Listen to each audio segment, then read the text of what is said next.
دعوت دوں گا کہ محبوب خدا سید و سرور کے برابر، محبوب خدا سید و سرور کے برابر، لاؤ تو کوئی میرے پیغمبر کے برابر، لاکھوں ہیں زمانے میں سکندر کے برابر، لاکھوں ہیں زمانے میں سکندر کے برابر، پر کوئی نہیں آقا تیرے نوکر کے برابر، پر کوئی نہیں آقا تیرے نوکر کے برابر۔ اور نادان انہیں اپنا سا کہتے ہیں نیازی، نادان انہیں اپنا سا کہتے ہیں نیازی، ارے ذرہ نہیں ہوتا کبھی گوہر کے برابر، ذرہ نہیں ہوتا۔ روایت میں آتا ہے کہ حضرت عثمان غنی رضی اللہ تعالیٰ عنہ حضور کی بارگاہ میں حاضر ہوئے، آقا علیہ السلام صحابہ کرام کے ساتھ تشریف فرما ہے، عرض کرتے ہیں کہ یا رسول اللہ میری خواہش ہے ایک عرصے سے کہ آپ میرے گھر پر تشریف لائیں اور میرے گھر کی ضیافت کو قبول فرمائیں، میرے گھر پر قدم رنجا فرمائیں اور میرے گھر پر کھانا تناول فرمائیں، میرے گھر کو یہ شرف یہ سعادت حاصل ہو جائے۔ آقا علیہ السلام نے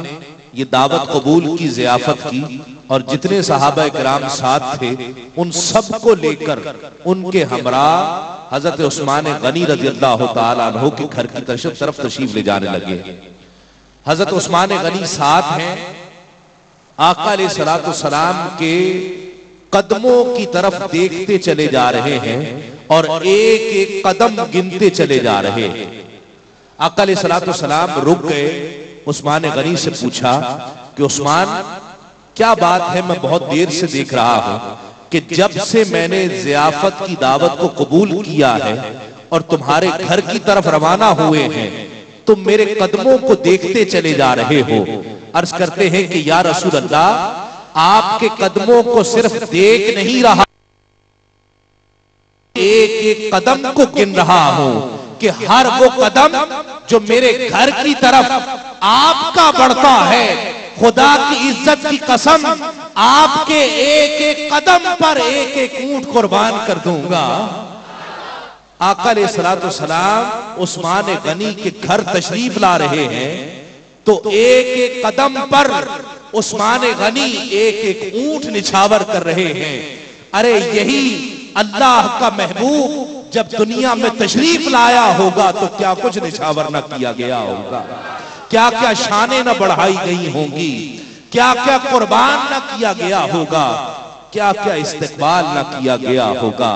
نادان انہیں اپنا سا کہتے ہیں نیازی، نادان انہیں اپنا سا کہتے ہیں نیازی، ذرہ نہیں ہوتا کبھی گوہر کے برابر، ذرہ نہیں ہوتا کبھی گوہر کے برابر،